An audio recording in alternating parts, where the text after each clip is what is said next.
RCV Notícias.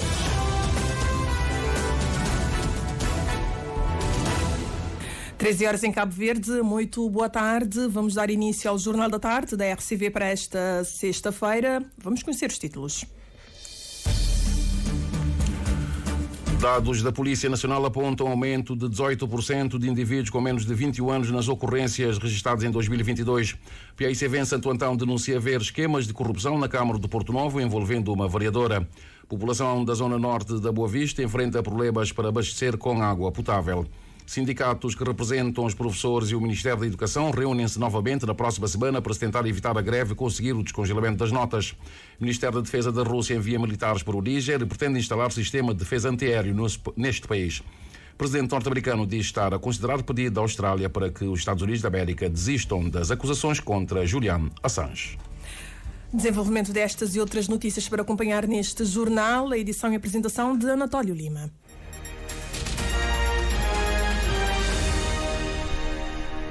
Estimado amigo ouvinte da Rádio de Cabo Verde, muito boa tarde. Em 2023, 2.598 ocorrências registradas pela Polícia Nacional envolveram crianças e jovens na qualidade de autores.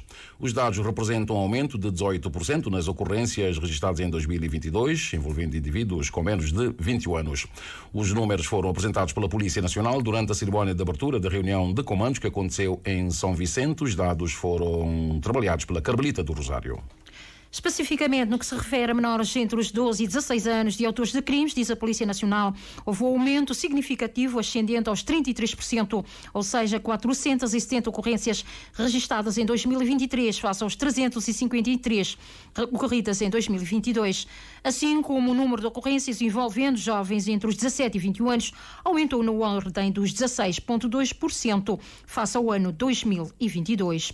Dados preocupantes, no entender o sociólogo Paulino Muniz, mas que não espelham a realidade do país. Esses dados refletem aquilo que tem chegado às estatísticas e que já são preocupantes, porque mostra que o número significativo de crianças tem estado envolvido na criminalidade e isso é preocupante na sociedade que temos. Mas eu gostaria de frisar, talvez sendo mais, não sei se seria realista ou mais pessimista, dizendo que esses aqui são os que chegaram à polícia. E por isso eu digo que esse número estatístico reflete aquilo que conseguimos captar, mas não reflete a realidade, porque a realidade, o buraco é muito mais a fundo.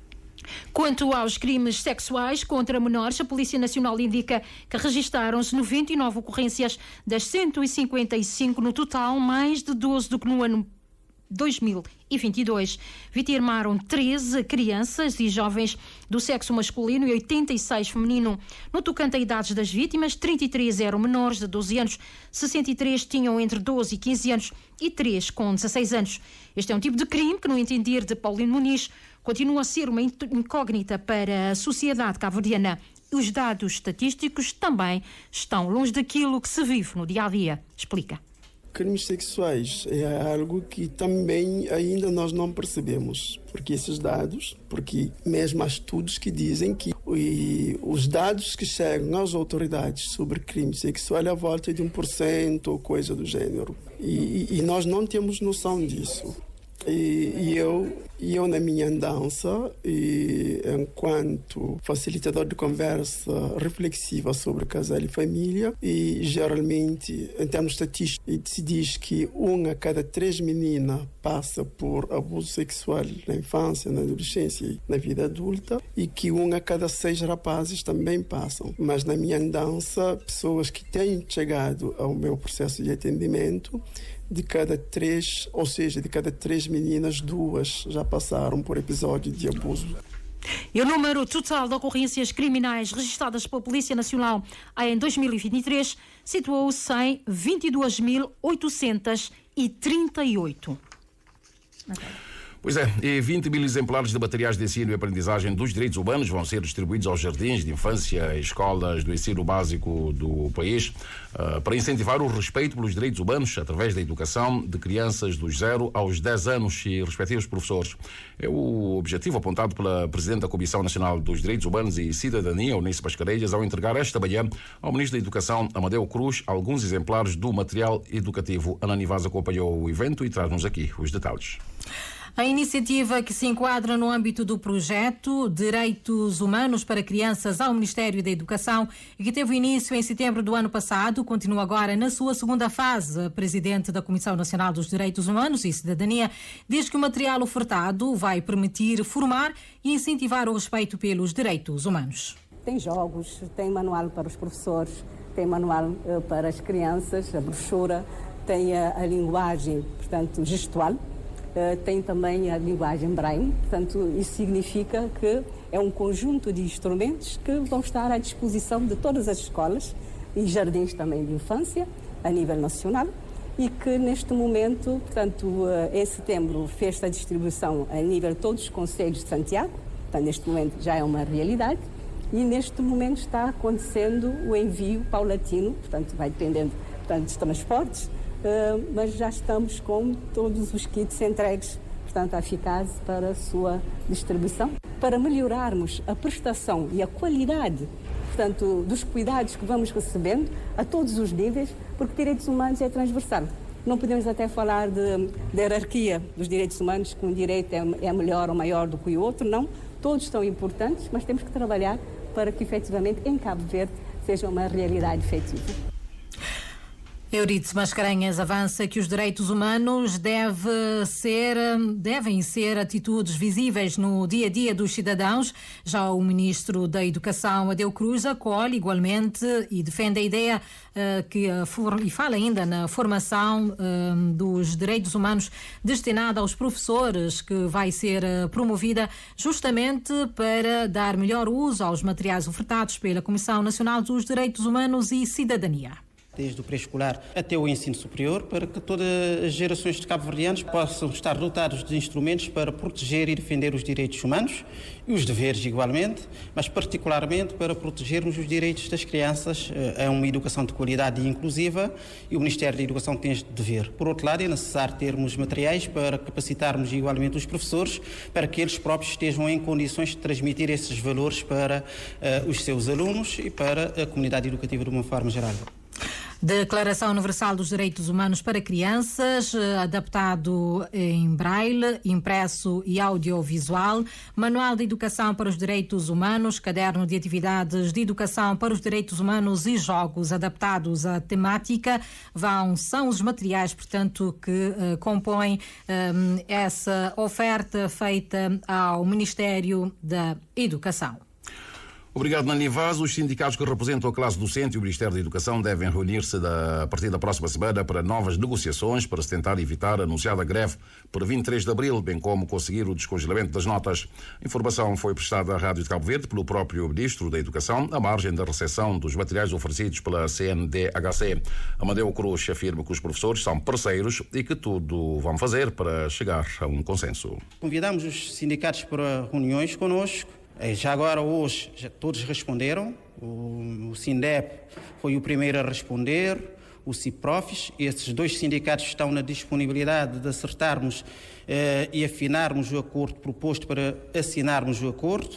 E temos o SINDEPROF, que respondeu ontem, colocando em causa mais uma vez estas questões. Nós estamos disponíveis para podermos, num quadro de diálogo, trabalhar estas questões. E o Ministério da Educação estará sempre disponível para dialogar, para encontrarmos caminhos comuns de desenvolvimento da carreira dos professores. Relativamente ao congelamento de notas e a intenção de alguns professores de não participarem nas reuniões de notas, Amadeu Cruz apela aos mesmos a seguirem o que está na lei. Eu lembro os professores do artigo 61 do Estatuto da Carreira Docente. A participação dos professores em reuniões de notas, de avaliação, é uma participação obrigatória. Se não participarem, nós até agora consideramos que os professores estariam de greve, porque o SINDEPROF convocou uma greve por tempo indeterminado. Vem o SINDEPROF dizer que eles não estão de greve, então se não estão de greve têm falta potencialmente injustificada Nós queremos um equilíbrio, ter uma posição, mas é preciso também que haja autoridade, e a autoridade pedagógica tem que ser exercida. O Diretor Nacional de Educação ainda não reportou aos serviços centrais a situação atual, até porque deu até dia 15. E até o dia 15 de abril, as medidas necessárias para resolver a situação de congelamento de notas vão ser tomadas, assegura o Ministro da Educação, que revela ainda que hoje vai haver uma reunião do Conselho da Comissão de Educação justamente para atender as pendências. Em primeiro lugar, vamos fazer uma primeira leitura sobre a proposta do orçamento do Ministério da Educação para 2025. Ou seja, o Ministério não está parado, o Ministério está a trabalhar. Vamos aqui apresentar as linhas gerais do orçamento de 2025. E neste orçamento, seguramente, é que vão constar as medidas, o impacto orçamental das medidas da correção das carreiras dos professores. Estamos aqui também para apresentar as linhas gerais da organização e funcionamento do próximo ano letivo 2024-2025.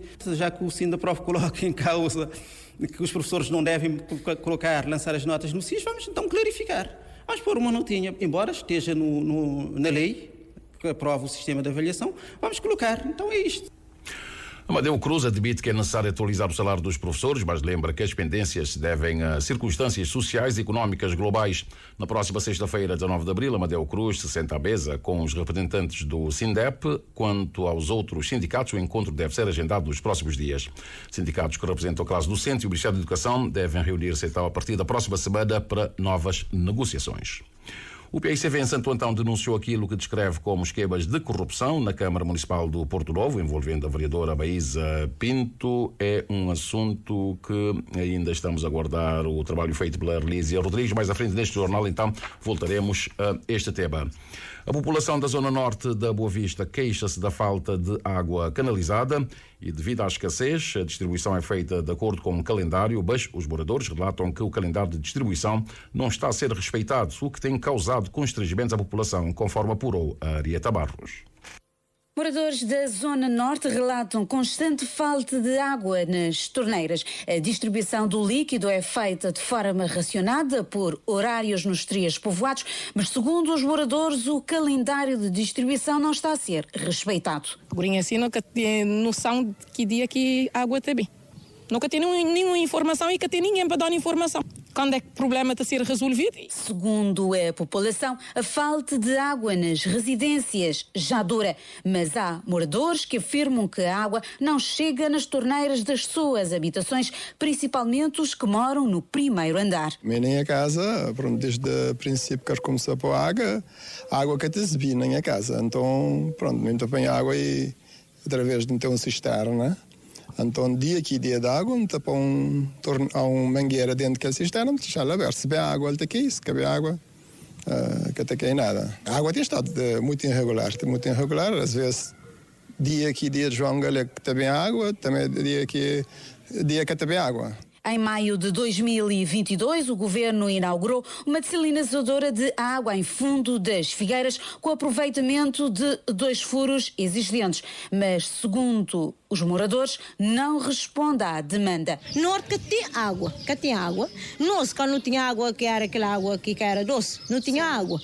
Grinha assim não tem água. Um dia, 2 em 2 dias, ou 3 em 3 dias, ou 4 em 4 dias, de vez em quando a cabeça desce. Nós nunca te pedi esmola. Não querer é que água que é para servir gente naquele momento e para nós também, para nós saber nos dias e nos horas. Não te pedi para quem dá direito para tratar desse assunto, pois esse também dá-nos água como deve ser, porque a gente está numa situação terrível. Tentamos contactar a AIB para uma reação, mas não obtivemos resposta até ao fecho da reportagem. No entanto, na sua página na rede social, a empresa fez saber que está a realizar trabalhos de reativação do reservatório elevado de João Galego com vista a melhorar o fornecimento de água. Adiantou ainda, passo a citar, que o problema do fornecimento de água está essencialmente ancorado nos desafios de acesso à água bruta para posterior tratamento de dessalinização. População da zona norte da Boa Vista a enfrentar então problemas com abastecimento de água.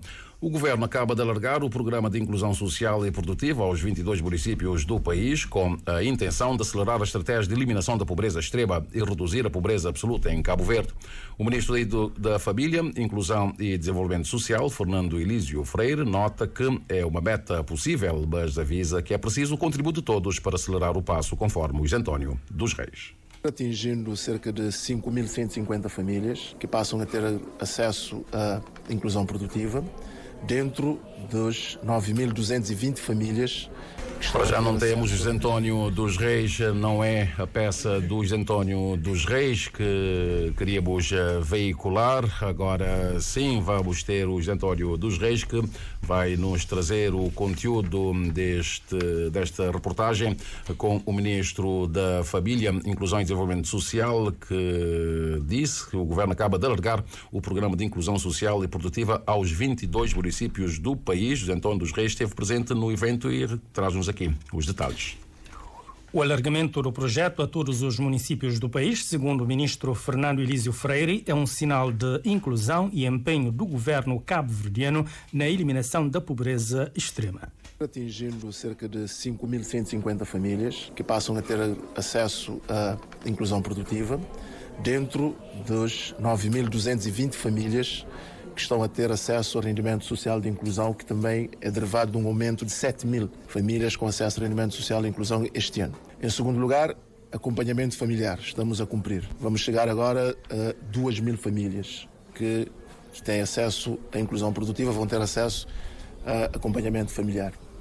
E também a Política Nacional de Cuidados, porque quem está com o rendimento social de inclusão, com a inclusão produtiva, tem acompanhamento familiar, também tem a Política Nacional de Cuidados ao seu dispor, através de um apoio a creches a cerca de 2.000 famílias. O Ministro da Família, Inclusão e Desenvolvimento Social explica ainda que o Programa de Inclusão Social e Produtiva vai ser suportado financeiramente por um empréstimo do Banco Mundial e a nível interno pelos recursos do Fundo Mais. 7.000 novos beneficiários durante o ano 2024 de rendimento social de inclusão, a volta de 520.000 contos, com financiamento do Fundo Mais. Os beneficiários de inclusão produtiva é um empréstimo que o Estado de Cabo Verde fez no quadro da sua relação com o Banco Mundial para financiarmos esse programa de capital humano, que tem 3 componentes, e uma das componentes é uma componente da proteção social, onde se inclui esta questão de inclusão produtiva, acompanhamento familiar e cuidados. E só para este componente, que é um componente que vai até 2026, são cerca de 5 milhões de dólares também. Fernando Elísio Freire assinala ainda que as pessoas que tinham beneficiado da inclusão produtiva na fase piloto do projeto nos 9 municípios teve uma taxa de sucesso em torno de 80%. O presidente da Câmara Municipal da Ribeira Grande de Santiago, Nelson Moreira, sublinha as virtudes e o alcance do Programa de Inclusão Social Produtiva para todos os municípios do país. De modo que te reforça que os esforços municipais, nacionais e de parceiros de desenvolvimento. Também, juntos e unidos, mitiga que as desigualdades sociais, combate a pobreza, empodera a família, jovens e mulheres e impulsiona atividades geradoras de rendimento, perspectivando uma maior política social, com mais oportunidade, maior rendimento e maior bem-estar e felicidade de todos. Para este ano, o município da Ribeira Grande de Santiago são cerca de 150 famílias a ter acesso ao programa de rendimento social de inclusão e cerca de 60 famílias a beneficiar do programa de inclusão produtiva. E o líder da bancada do PICV na Assembleia Municipal da Praia volta a acusar o Governo de discriminar a Câmara Municipal da Praia. Críticas reiteradas por Aquiles Barbosa durante uma visita efetuada na manhã de hoje aos bairros da Vila Nova e também a Chada São Felipe. Como todos sabem, é uma Câmara que teve uma posição muito forte, quer do municipal e uma posição do Governo, no sentido porque o Governo fez uma posição forte até este momento. Nós não beneficiamos de nenhuma verba do programa PRA e basta ver que, para além de todos esses percalços e com uma Câmara com todos esses problemas, conseguiu resolver uma grande parte dos problemas da população. Resolvemos problemas de tetos, construções de casas de banhos, sobretudo as áreas sociais, que são problemas candentes da cidade da Praia. conseguimos dar uma grande resposta. É claro que não conseguimos resolver tudo, nem conseguiremos. Os problemas da praia ultrapassam qualquer Câmara Municipal e mesmo o Governo. Calcetamento de ruas e requalificação de casas são algumas das obras cujo andamento os deputados municipais do PICV quiseram avaliar hoje no terreno. Em ano de eleições autárquicas, Aquiles Barbosa diz não temer avaliação dos praenses aos 4 anos de mandato à frente da Câmara da Praia. Não, estamos ansiosos para chegar às eleições, porque o pulsar da sociedade praense é que continuemos à frente da Câmara Municipal da Praia para continuarmos a responder os problemas dos municípios. Os deputados do PICV na Assembleia Municipal da Praia visitaram obras do município, obras em curso nos bairros de Vila Nova e São Felipe, com críticas ao governo que acusam de estrangular a Câmara por razões meramente políticas. E a Câmara Municipal do Maio vai construir até ao verão deste ano 2 polidesportivos nas localidades de Morro e também Ribeira Dom João. A garantia foi deixada pelo Presidente da Câmara Local, Miguel Rosa, ao presidir a cerimónia de lançamento das obras para a construção das referidas infraestruturas, conforme José Carlos Varela. Trata-se de reivindicações antigas por parte das 2 localidades e que deverão ficar concluídas até verão deste ano. Serão infraestruturas modernas, dotadas de pistas patnos e que terão valências para desportos de salão, handebol, basquetebol, sem esquecer de atividades culturais. Alberto Silva e Keila Ribeiro, representantes das 2 zonas, expressaram a nossa reportagem os sentimentos de poderem ter essas infraestruturas nas suas respectivas localidades. Achei bom a iniciativa, como aquele polivalente não pode fazer uma atividade esportiva, não só como cultural, como se minha atividade que não está fazendo no tempo São João, nunca tem um polivalente para não fazer, para não cobrar porta, não tem que fazer na minha rua, já com um polivalente tem condições, não pode fazer ali, cobra porta, tem mais ganho para a população. Você fica contente, satisfeito, e segundo que o Presidente de Cabo Flaco, assim, é uma obra já por 25 mil contos, passei 6 meses para execução. Dali, no fim do verão, a gente espera que ele seja inaugurado. Mas, ainda tem a flã. O senhor Presidente também inaugural, completo, mas infraestrutura está.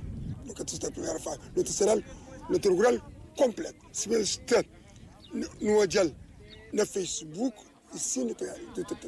Tudo completo, com se luz, com se bancário, com se pintado e tudo. No ato, o Edil Miguel de Silva Rosa diz que são obras que seguramente irão mudar os destinos das 2 localidades. O mesmo diz que o lançamento das 2 obras ao mesmo tempo é uma estratégia que a entidade vem adotando e que tem dado bons resultados. Na mãe não tem certo a trabalhar com visão holística, por isso que às vezes sempre a hora que não está a fazer intervenção é sempre num pacote. Não fazia bem ele com os campos elevados de treino. Aliás, campo de futebol de Barreiro e de Cajata foi lançado no mesmo momento. No tem starta a fazer também nível de requalificação urbana e ambiental. Se nós reparar, às vezes não apanha povoados com mais ou menos a mesma característica e nesse caso ali no seu papel de povoado que tem praticamente 200 e tal a 300 pessoas, um povoado mais para a zona oeste, que é outro povoado mais para a zona sul. Ideia, como também tem piso, patmos ali e também polivalente moderno, em que aquele de zona de Morro é que é só para a cidade, mas também para tudo que é região oeste e noroeste, e aquele de Ribeira Dom João ali é para tudo zona de sul, sudeste e até zona nordeste. 25 mil contos, de Câmara, sabes?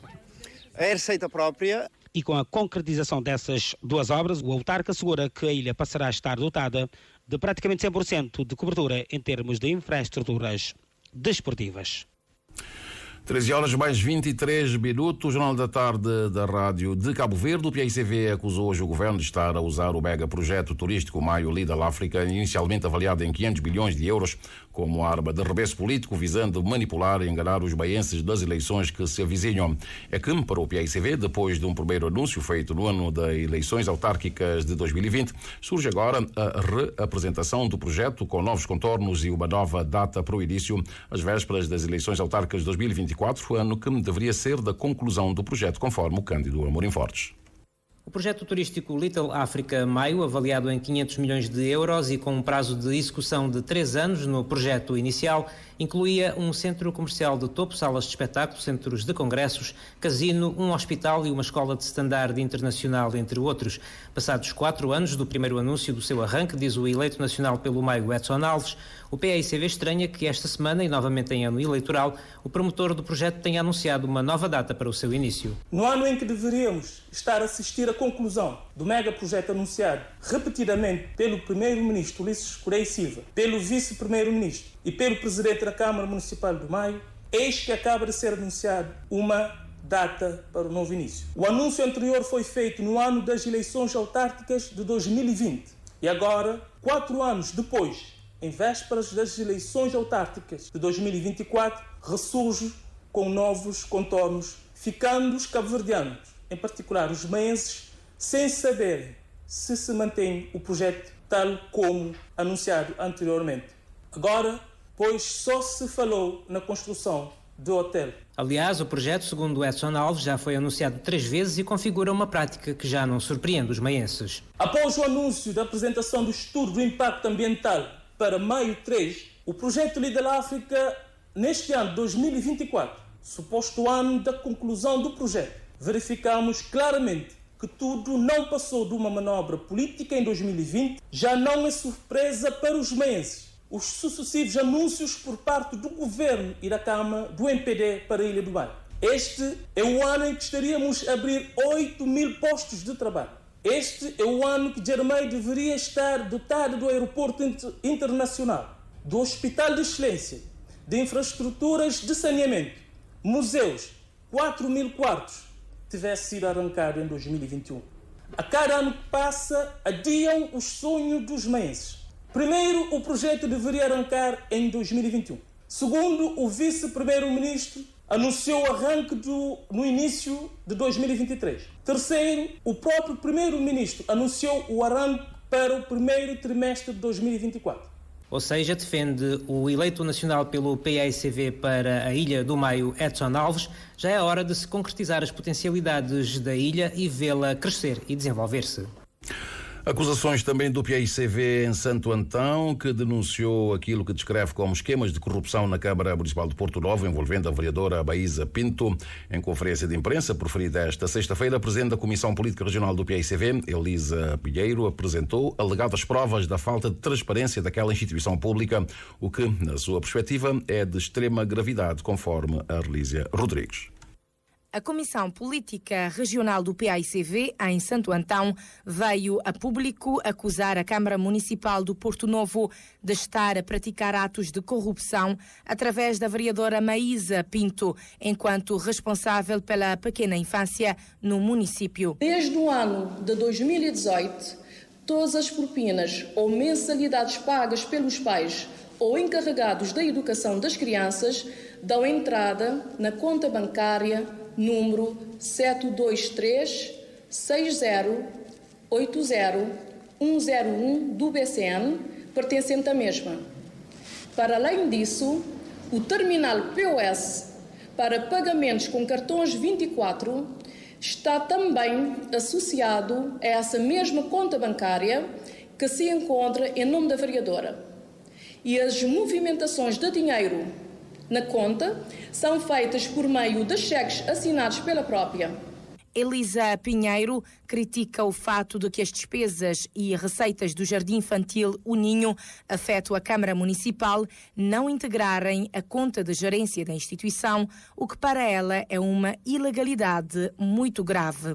As receitas e despesas do Jardim não são reconhecidas e cabimentadas na Câmara, e não há prestação de contas na tesouraria municipal. Ou seja, sendo o Jardim O Ninho uma instituição afeta a Câmara Municipal do Porto Novo, por que é que as despesas e as receitas não integram a conta de gerência da Câmara Municipal do Porto Novo? Ou seja, estamos de facto perante uma ilegalidade muito grave. A presidente da Comissão Política Regional do PAICV, em Santo Antão, apresenta alegadas provas desta acusação e de outras relacionadas com outras áreas. 3 recibos ou comprovativos de pagamentos de 3 pais diferentes que, preocupados, fizeram chegar até nós esses documentos de prova. E temos mais. O recebimento de ajuda de custos sem deslocação, ao alegar representar a Câmara Municipal em atos em que a instituição é convidada fora do município do Porto Novo, mas nem sequer chega a viajar, conforme as provas que também temos aqui.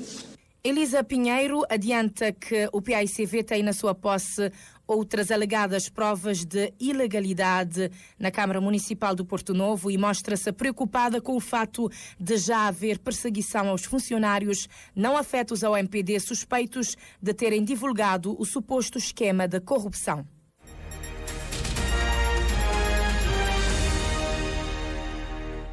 Praticamente alcançamos o Equador da hora 13. Uma campanha gratuita de rastreio de cancro de colo do útero é realizada em São Felipe, também em Santa Catarina, no Fogo, uma iniciativa que juntou a diáspora cabo-verdiana nos Estados Unidos da América, na Câmara Municipal de São Felipe e a Delegacia de Saúde da ilha. A campanha prevê atingir cerca de 400 mulheres, sendo 350 em São Felipe, 50 em Santa Catarina, conforme o Hélgio Andrade. A campanha de prevenção do cancro de colo de útero foi lançada no passado dia 27 de março, Dia da Mulher Cabo-Verdiana. É uma iniciativa tripartida entre a diáspora cabo-verdiana nos Estados Unidos da América e Câmara de São Felipe na parte financeira e a Delegacia de Saúde com o apoio técnico. A ideia é alargar a prevenção a mulheres com menos possibilidades financeiras e despistar uma doença que vem acometendo cada vez mais vidas. A Delegacia de Saúde estava cheia de mulheres preocupadas em conhecer a sua situação, pois algumas são estreantes neste tipo de teste. É a primeira vez. Como é que fazer bem? Não, para uma disfarce. A mim tinha meio boa oportunidade, para modo que eu tenho dinheiro para pagar, para mim fazer aquela consulta. O tem estado a fazer esse tipo de consulta sempre? Não, a mim nunca faz, é a primeira vez.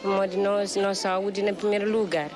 E para mim, já dura que nesse consulta ali, próprio já me fiz consulta com o ginecologista, a doutora já passava a minha, mas como já tive a oportunidade de aproveitar hoje. Quanto mais cedo, nós tomamos iniciativa para melhorar a nossa saúde, melhor para nós. Para morrer uma doença que está aparecendo, só com rastreamento. Então, quanto melhor, mais cérebro de bem, mais bom papo. A médica Marisa Gomes considera que muitas mulheres não procuram os serviços de saúde, alegando falta de sintomas, mas alerta que as idas ao médico devem ser regulares em todas as fases da vida da mulher. Durante a campanha, foram detectadas várias doenças sexualmente transmissíveis. Por exemplo, não há tricominíase e não há infecções também que é sexualmente transmissível. Por exemplo, candidíase, vaginose.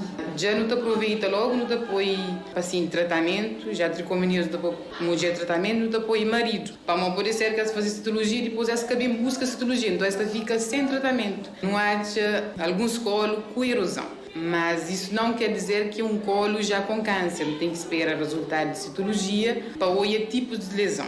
Apesar da adesão, o número de testes rondou os 140 dos 400 disponíveis, o que a Câmara considerou aquém das expectativas e por isso vai manter abertas as inscrições, principalmente nas delegações municipais, pois a campanha foi desenhada para beneficiar maioritariamente populações rurais. O apelo é que todas as mulheres de 20 que completa 25 anos de idade para fazer essa inscrição para essa consciência de saúde, que quem que nunca faz uma citologia para saber se tem ou não um cancro. Importante ele as pessoas têm medo, mas ele é uma coisa normal, é um teste simples. Para quem que descobrir, ou se no caso tiver um diagnóstico positivo, quem que descobrir lá tempo, tem cura, tem tratamento, então a coisa que me apela para pessoas que sentem medo, para fazer, para poder conseguir ter um resultado, para saber como é que está. Esta campanha enquadra-se no programa camarário denominado Saúde Solidária, que abarca também outras áreas e outros públicos-alvo. Campanha gratuita de rastreio do cancro do colo do útero realizada em São Felipe e Santa Catarina do Fogo está ainda em curso. As inscrições abertas. As senhoras com mais de 25 anos podem então fazer a inscrição para serem submetidos aos testes de rastreio. E o projeto implementando desenvolvimento sustentável baixo e não químico nos pequenos estados insulares em desenvolvimento foi apresentado hoje da Praia.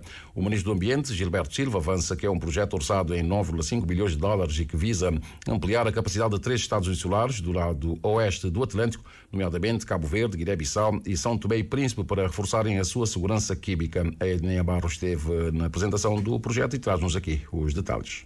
O ministro do Ambiente afiança que os 3 pequenos estados insulares estão perante uma boa oportunidade para acelerar os passos em relação à implementação de 3 convenções das Nações Unidas, nomeadamente a de Basileia, a de Roterdão e a de Estocolmo.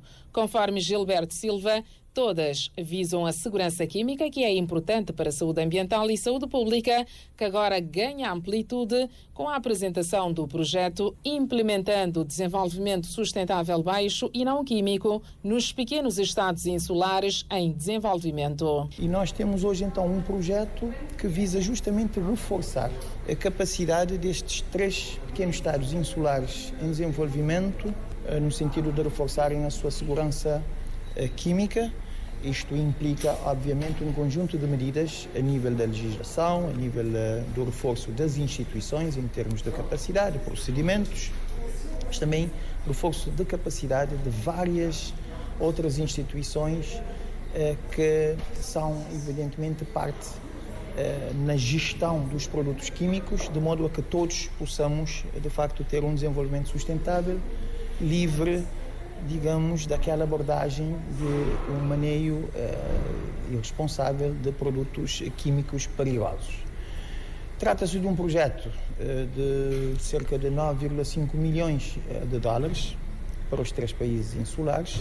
E quanto a Cabo Verde, Gilberto Silva fez saber que um conjunto de medidas já foram tomadas e estão sendo tomadas com a elaboração da legislação em andamento para garantir a segurança química e desenvolvimento sustentável. O ganho final é melhor ambiente, saúde ambiental e a saúde das pessoas. E nós estamos a trabalhar dentro desta abordagem Uma Só Saúde, em que a saúde ambiental, conjuntamente com a saúde animal e a saúde humana, se integram.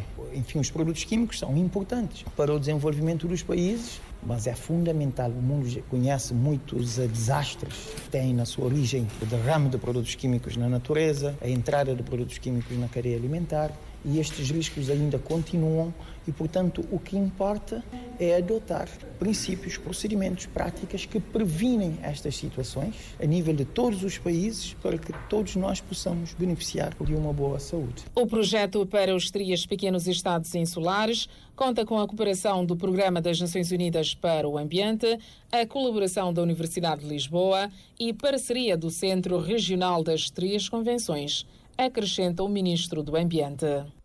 Portanto, o projeto beneficia 3 estados insulares do lado oeste do continente africano. E o teleférico de Lomba-Tantum na Brava continua inoperacional e o Ministro do Ambiente, Gilberto Silva, diz que medidas vão ser tomadas para a sua manutenção. Gilberto Silva sublinha, entretanto, que esta é uma responsabilidade do Ministério do Mar em reação ao pedido dos pescadores para a passagem da gestão do teleférico para a Cooperativa de Pesca local.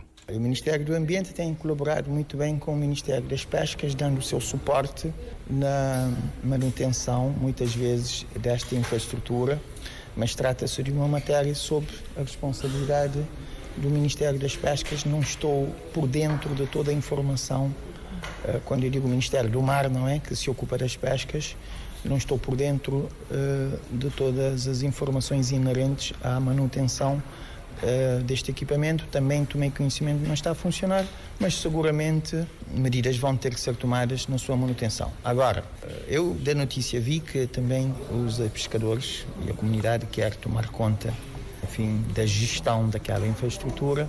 Trata-se, portanto, de uma decisão que não cabe ao Ministro da Agricultura tomar, mas julgo que, enfim, uma decisão será tomada neste sentido. O Ministro Gilberto Silva assegurar então que serão tomadas medidas para se garantir a boa manutenção do teleférico de Lomba-Tantum, que de momento encontra-se inoperacional, ressaltando, porém, que o responsável pelo teleférico é o Ministério do Mar. José Augusto Gomes, mais conhecido por Zuquinha, foi reconduzido a mais um mandato à frente da Associação dos Pescadores de Santa Maria, na Ilha do Sal. Os elementos dos órgãos eleitos no mês de fevereiro foram ontem empossados numa cerimónia a que assistiu o Valdemar Almeida. A reeleição da Zuquinha para mais um mandato, como ele próprio diz, é fruto do trabalho desenvolvido ao longo dos anos anteriores. A aposta agora passa por delinear novos projetos de modo a ultrapassar as dificuldades que a associação tem vindo a enfrentar. O foco, saliente Zuquinha, está na dinamização da pesca local e a formação dos homens do mar. Confiança foi resultado de um trabalho feito Então, de onde é que não te aposta a fazer muito melhor do que aquele que já foi feito? É continuar a fazer novos projetos, trabalhar para dinamizar a pesca também mais, postar mais na formação.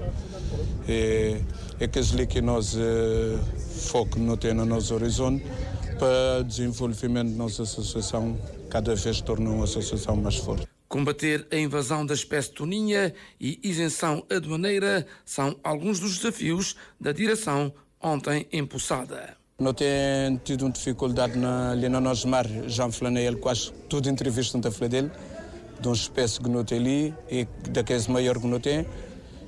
Dificuldade em encontrar também alguns materiais de pesca que nunca tu no nosso mercado, é difícil trazer de fora.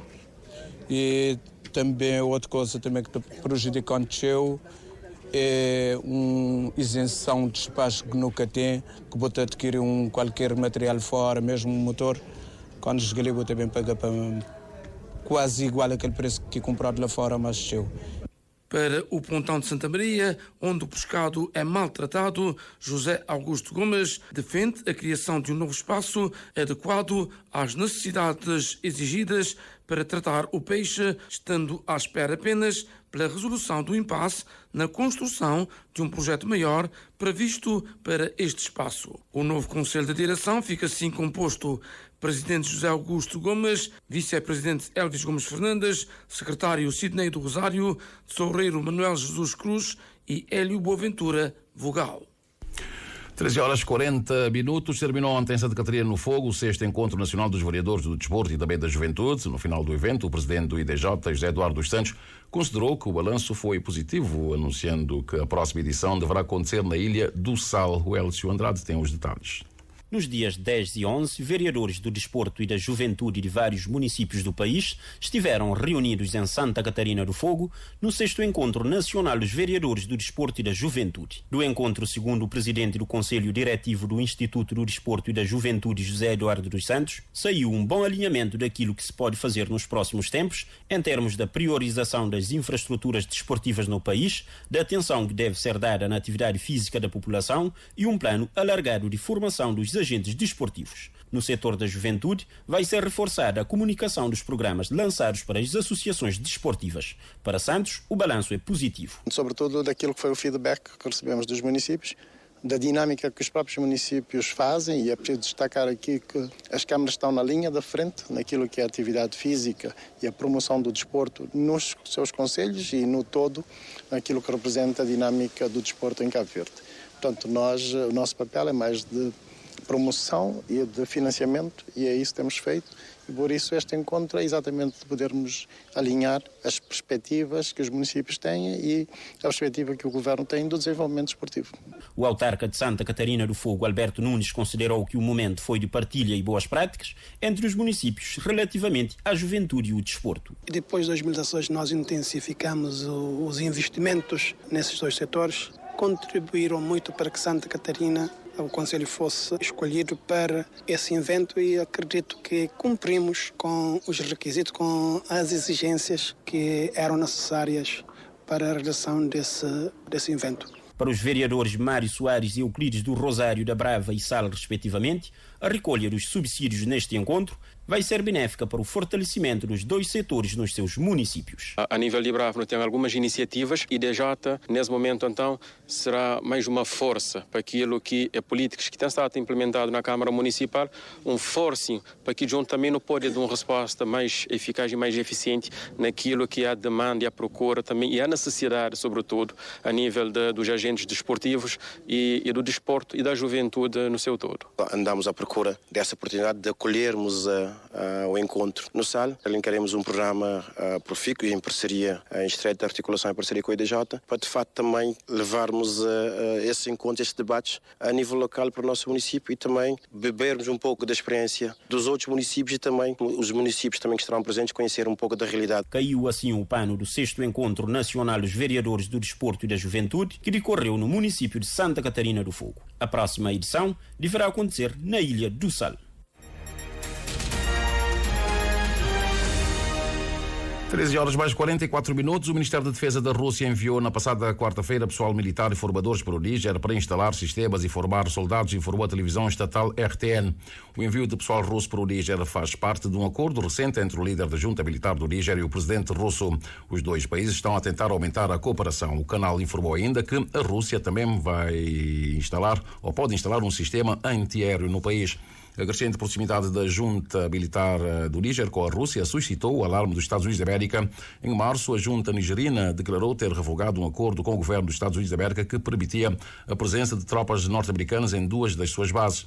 Cerca de 1.000 militares norte-americanos operavam a partir do país até 2023 e o governo dos Estados Unidos da América também construiu uma base de drones que custou mais de 100 milhões de dólares. O Níger e os seus vizinhos, Mali e Burkina Faso, assistiram a vários golpes militares nos últimos anos. As juntas destes países puseram termo a acordos militares de longa data com a antiga potência colonial, a França, e formaram a Aliança dos Estados do Sahel. A Rússia intensificou os seus esforços para estabelecer relações mais fortes com estas nações, posicionando-se como uma potência militar sem passado colonial. E o presidente norte-americano Joe Biden disse estar a considerar o pedido da Austrália para que o país desista das acusações contra o fundador do Wikileaks, Julian Assange. Em fevereiro, o Parlamento australiano aprovou uma moção que pedia a extradição do cidadão de 52 anos para o seu país natal. Há vários anos que Julian Assange tem lutado contra os esforços de extradição dos Estados Unidos a partir da prisão onde se encontra no Reino Unido. As autoridades norte-americanas afirmam que Assange colocou vidas em risco ao publicar documentos militares secretos e que procuram anos a sua extradição sob acusação de espionagem. Alcançamos 13 horas mais 45 minutos, praticamente a última curva deste jornal. Apenas para informar ao amigo ouvinte que os principais voos que costumam partir da praia em direção à Europa já partiram. O voo da SATA, por exemplo, partiu e deve aterrar em Ponta Delgada às 4 horas e 53 minutos, portanto, a meio da tarde. Também já partiu para Lisboa um aparelho da TAP que partiu do Sal, com a chegada prevista em Portugal às 6 horas e 12 minutos, e o outro partiu de São Vicente, com a chegada prevista às 6 horas e 27 minutos, também na capital portuguesa. O outro também já partiu da praia, não o vejo neste momento, mas está algures onde o radar consigo vê-lo, sim. Já apareceu novamente aqui no radar. O voo que partiu da praia vai chegar em Lisboa às 6 horas e 1 minutinho. Temos várias outras aeronaves, mas que estão a fazer o cruzamento dos céus no sentido norte-sul e o inverso, ligando o continente europeu ao sul americano. Pela via marítima, fraco movimento neste momento. Temos o Dom Tututa, que está muito perto do porto de Tarrafal, em São Nicolau. Dentro de 20 minutos e tanto, o Dom Tututa deverá então estar atracado em São Nicolau. O Praia da Guarda encontra-se na Ilha do Fogo, devendo mais tarde vir à capital do país. E por falar em mar, falemos agora do movimento das marés, bem como o que nos dizem as tabelas solunares em relação aos melhores momentos para pesca, para além de outras informações. Para hoje, sexta-feira, 12 de abril, o sol despontou às 6 horas 21 minutos e 26 segundos e o pôr do sol deverá ocorrer às 18 horas 47 minutos e 52 segundos. A lua encontra-se na fase crescente, saiu pelo nordeste às 9 horas 21 minutos e vai se pôr pelo noroeste quando forem 22 horas e 54 minutos. A primeira baixa-mar do dia aconteceu às 2 horas e 30 minutos e a seguinte acontece daqui a pouco, às 15 horas. A primeira praia-mar do dia foi às 8h51 e a seguinte será às 21 horas e 12 minutos. E os dados apontam que hoje não é um bom dia para pescar. Amanhã, sábado, a primeira baixa-mar será às 3 horas e 8 minutos e a seguinte às 15 horas e 47 minutos. A primeira praia-mar de amanhã, sábado, será às 9 horas e 35 minutos e a seguinte às 21 horas e 59 minutos. Em relação à pesca, amanhã será um dia regular para pescar. Os melhores momentos serão entre 3 horas e 35 minutos e 5h35, portanto, da madrugada, ou então mira das 16 horas e 5 minutos até às 18h05. 13 horas e 48 minutos. Anatólio Lima, vamos recordar os títulos. Dissemos que os dados da Polícia Nacional apontam um aumento de 18% de indivíduos com menos de 21 anos nas ocorrências registradas em 2022. PAICV em Santo Antão denuncia haver esquemas de corrupção na Câmara de Porto Novo, envolvendo uma vereadora. A população da zona norte da Boa Vista enfrenta problemas para abastecimento com água potável. Sindicatos que representam os professores e o Ministério da Educação reúnem-se novamente na próxima semana para tentar evitar a greve e conseguir o descongelamento das notas. O Ministério da Defesa da Rússia envia militares para o Níger e pretende instalar sistema de defesa antiaéreo no país. O presidente norte-americano diz estar a considerar o pedido da Austrália para que os Estados Unidos desistam das acusações contra Julian Assange.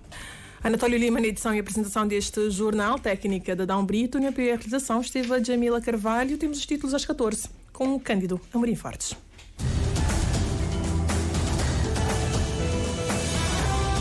Mais informações em www.rtc.cv e na aplicação RTC Mobile.